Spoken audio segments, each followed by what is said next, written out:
Good morning, and those of you who follow my channel know that I've been playing around with GeForce Now, Stadia and xCloud, and I've tried a few different clips from my phone, and I can show you a couple here. There's one of the ones I showed, and there's this one here as well, and I'll put links into these if you're interested. This is my actual preferred one at the moment, but I actually wanted something a little bit more compact and something that felt a bit more like having a normal controller in your hand, because when you've got, with these, when you've got the phone in here and you're holding the controller sort of back here, it does feel a little bit sort of top heavy at times. And it's fine, I can do it, but it's a bit of a palaver. So I just wanted to try something else out, and I've been looking around for different controllers that you could use with your phone. And most of them are Bluetooth, and that's the other problem with these clips as well, is that most of them are Bluetooth. But Razer seem to have come to the rescue, and they've released the Razer Kishi. Now there's two versions of this. There's the standard edition that has your standard buttons, and then there's an Xbox edition that has the Xbox buttons. And what I've got here is the standard edition, as far as I can remember, because I was looking and it costs something like 20 or 30 pounds more to have the Xbox edition, and it's basically the same thing. But anyway, let's get into it and have a look.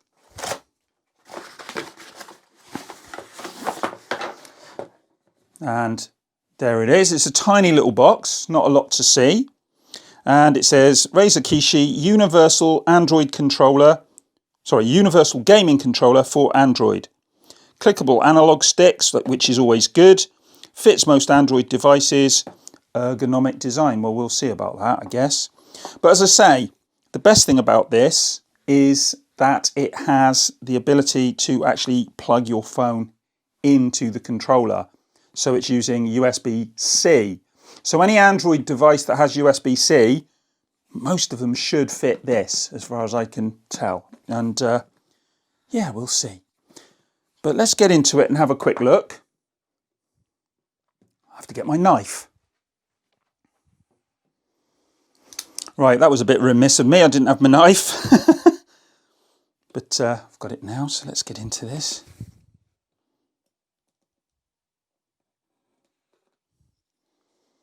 It was easy enough. And it's a nice box, I have to say. I like the packaging. It's well done. Oh, even there, look, you've got little things to stop it moving around inside, which is a nice little attention to detail. But you're not going to be interested in that once you've got the thing out, are you really? And then, let's see if I can get this out. You've got the thing itself, which obviously the phone will go in here. We'll have a look at that in a minute. Let's see if there's anything else with it. Probably, yeah, just a little manual, which should explain. Oh, and some stickers. Because everybody likes stickers. Don't know what I'm going to do with those. Maybe they'll fit on the back there, I don't know. But anyway, stickers and a manual in 368 different languages. So I think the first, 5 pages or something is English. But yeah, tells you how to set it up and all the rest of it, presumably. But as I was saying, if you look, this is the standard edition. Let's see if that'll focus. Come on, focus. Yeah, didn't want to focus. Anyway, you've got your standard edition, which has your home button and your whatever that is. Forward and back buttons, they look like. But anyway, on the Xbox version, that will be the Xbox button here, if I remember rightly. But D-pad feels all right. Thumbsticks feel a little bit like the Xbox ones, but I think they're a little bit smaller. They feel all right. Let's pull this off to reveal what's inside. And see if I can get this into this without reading the instructions. Can I? Ah, there you go. There you go. And it all comes apart. And that was all quite easy. Now, I wonder if it's just as easy to put my phone in. Here's my phone. And this is a Galaxy S20 Ultra. I don't know if this is going to fit. Be interesting if it doesn't. which it might not do actually. No, it looks like it's a bit too, no, it's too big for this thing. So don't stick your Ultra in there unless it'll probably go in without its case on. So let's just have a look. Take its case off because I've got a little case on here to protect it. And nope, still too tight. So it won't go in. Will it go in? We'll soon see. Ah, yes, it does go in. And I think it might go in with the case on actually. And then presumably you would just do that. And there it is. It's in. Don't like that at the back, look. I think I've done it right. Oh, turns the phone on. Oh, wrong thumbprint. Oh, actually, that might work. No, no match. Use my other one. There you go. So that works with my Galaxy S20 Ultra. I was a bit surprised when it wasn't initially working because, well, basically, I saw other people saying it'd work. So, yeah.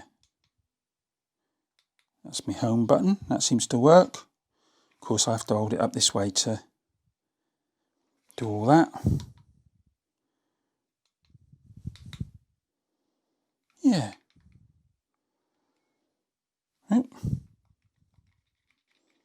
Oh, triggers are a little bit small. Let's have a look. Those triggers, can you see them?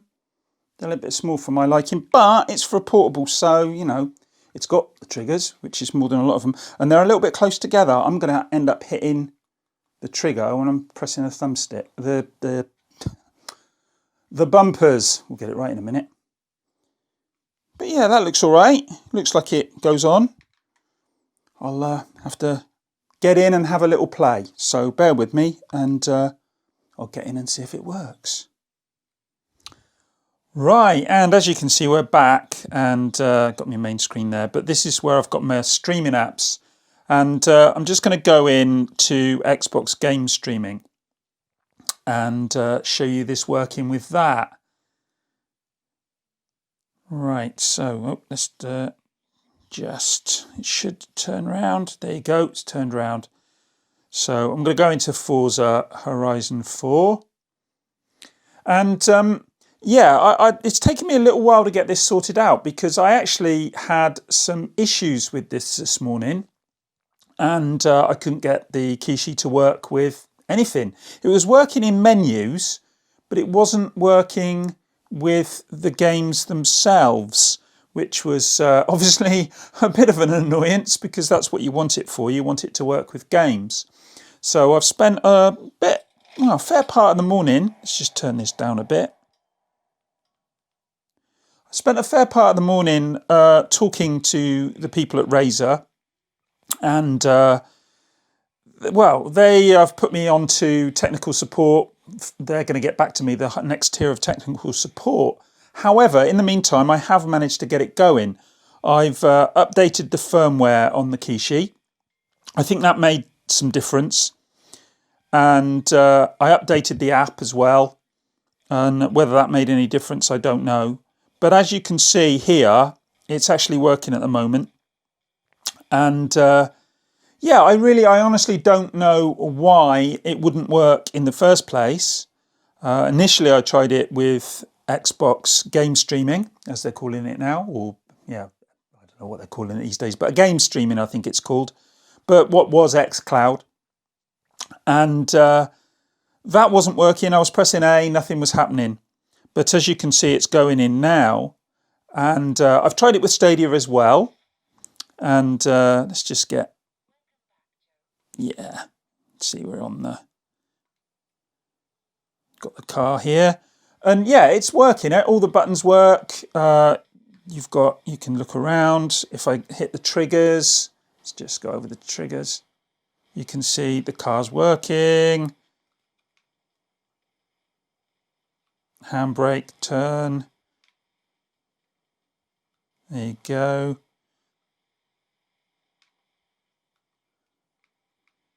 So it's all working.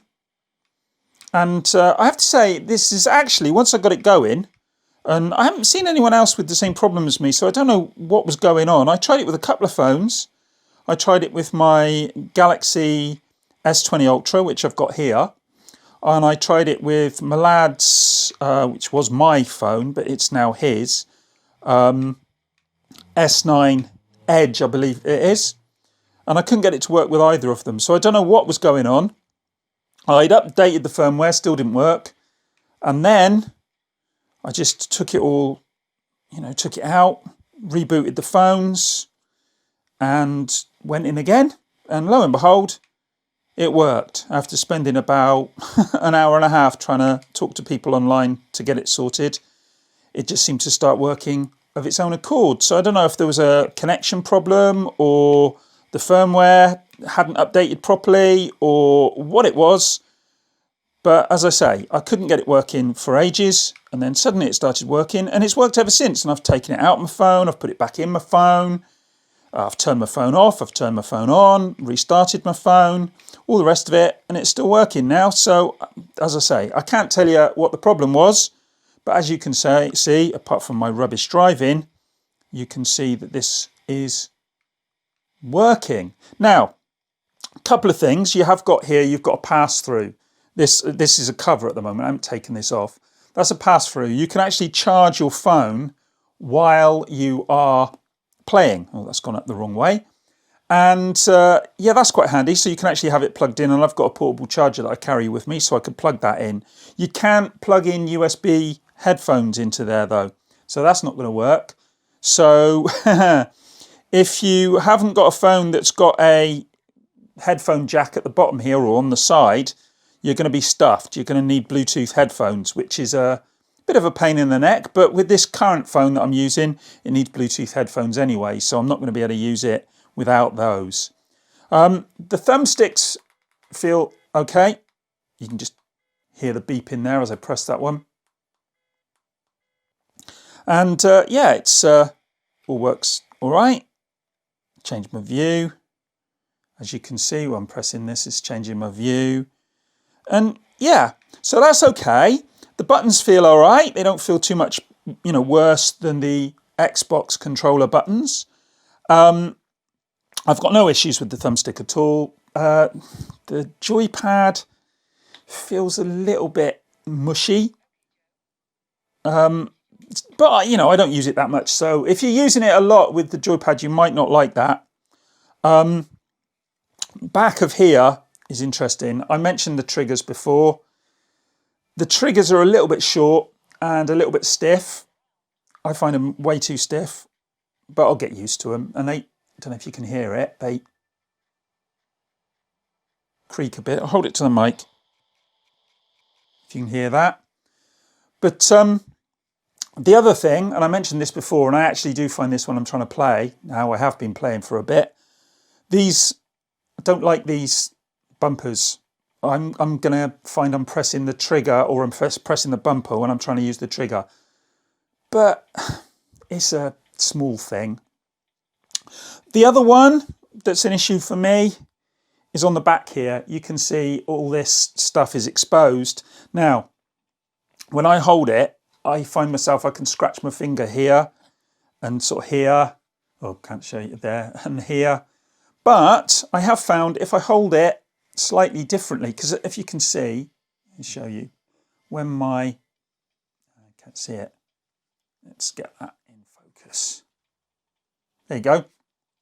When I'm holding it, my fingers can touch these bits, and they are quite sharp.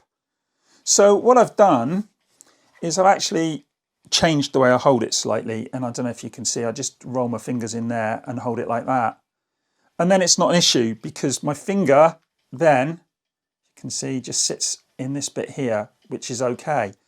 But yeah, if you're like me and you've got big hands, you might find that you can catch your fingers on it, and that those edges, those plastic edges there as well, and if you can see there, they can be a little bit sharp.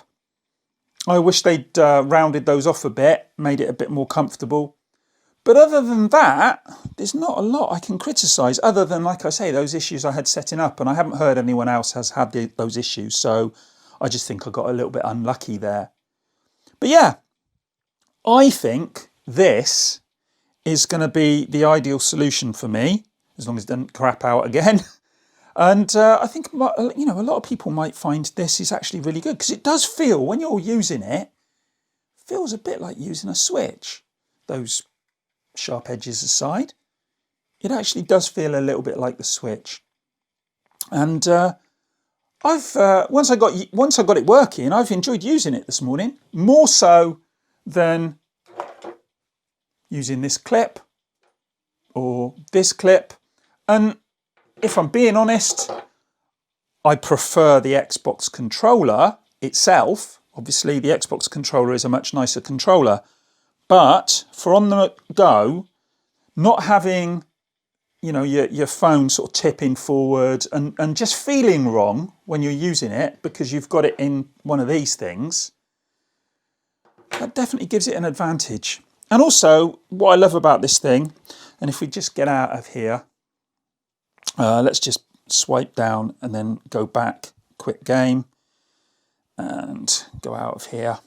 And I'm just going to take my phone out of here, which is relatively easy to do. Just take your phone out, just be careful with the USB. And then I'm going to put my phone aside. And the other thing with this is you just do that. Oh, just do that, push that together, and it's ready to go. Throw it in your bag, no problems. You haven't got to worry about, having a separate clip and a separate controller. It's a lot smaller than most controllers once it's folded up. So yeah, stick that in your bag, you've got a decent controller. And I think I'm going to really like it. To the point, it's a bit expensive, but to the point, if my boy is going to be playing a lot on his phone, I might even get him one. But yeah, I think it's all right. Anyway, put that there so you can see it. I'm off. I'm going to get myself a cup of tea, and I will speak to you guys in the next one. Hope you like that one. See you in the next one. Bye.